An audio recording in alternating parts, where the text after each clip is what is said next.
conditioned us. We were all natural in these bodies, in all their shapes, and their forms, and their variety of movements. Every culture that we look back on in history had dance. And dance was one of the most highest expressions a soul could do to create with Source.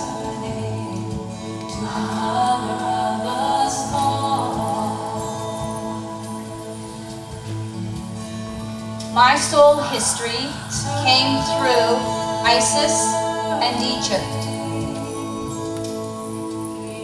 From that area of the world, what some would know as the cradle of civilization, the whole continent of Africa, all dance forms came from there.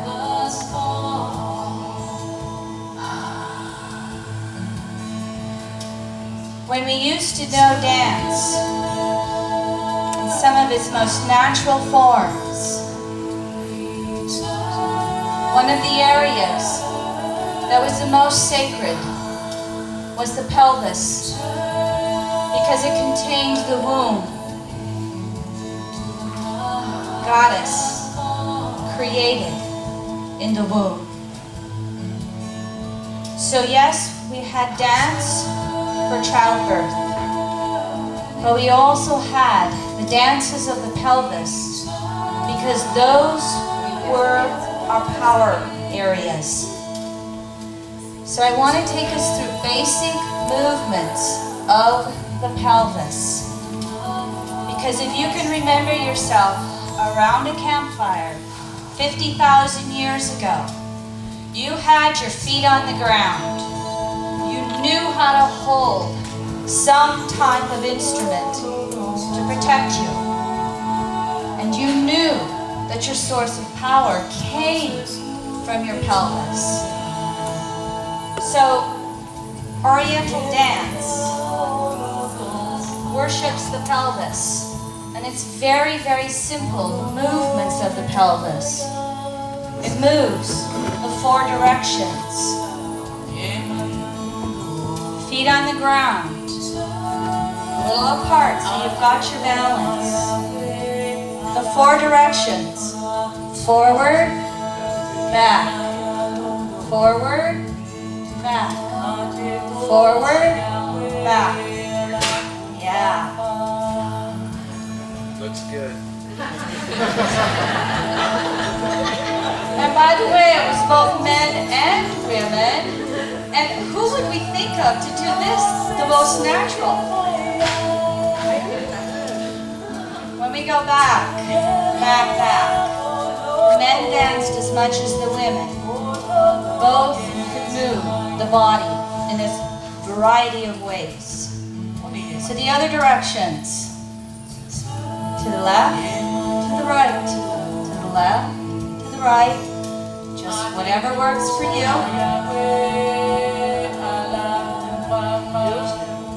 All dance is to isolate a muscle and move it. To isolate and undulate.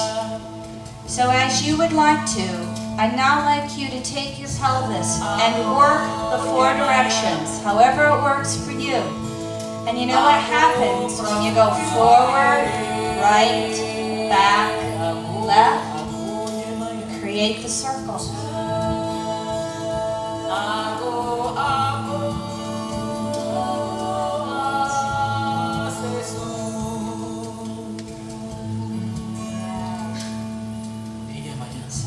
Do not worry how it looks.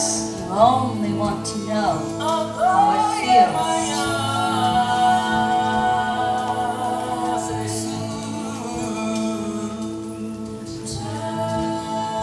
So why did the pelvis connect to the infinity symbol? Because from the 4 directions, forward, back, side to side, we can take the pelvis and we can move it in a figure eight.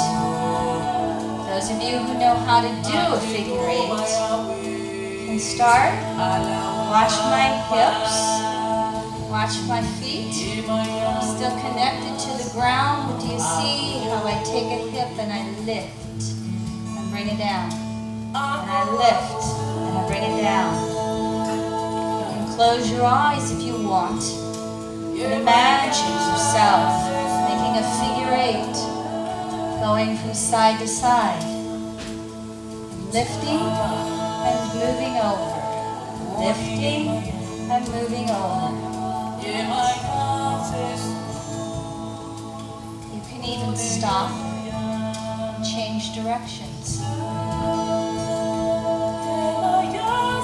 Change your move and then lift, move and then lift.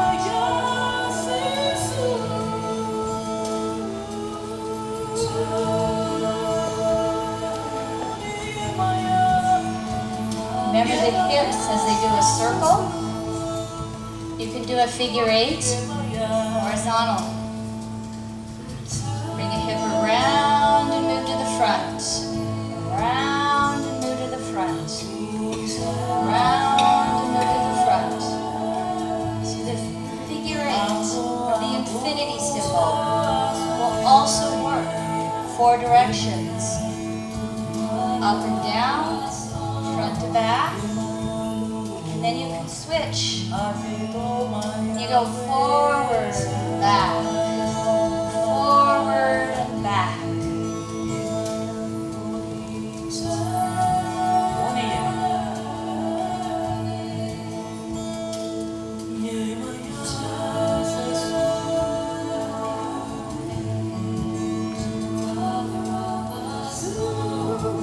Music that we use in the next hour, I have written down. So if anybody would like to know where to source the music, we'll be able to do so. Yeah. All right, we're going to do one more thing and then we're going to let you rest. So remember this, the hips are the seat of power. The pelvis is the seat of power. It was the life-giving power for our species. So now, again, we're still exploring the element of earth. And the earth grounds us. And so what I would like all of you to do, and I might have to put down my microphone, but what I would like you to do, remember our ancestors? Our ancestors, they had to live in nature, naturally. They knew how to bend the knees. They knew how to crouch.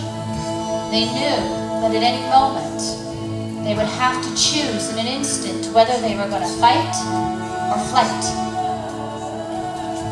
So they knew how to bend, they knew how to get down to the earth if they needed to, and appear small so that they could hide, still be close to the ground where they knew everything came from that sustained them.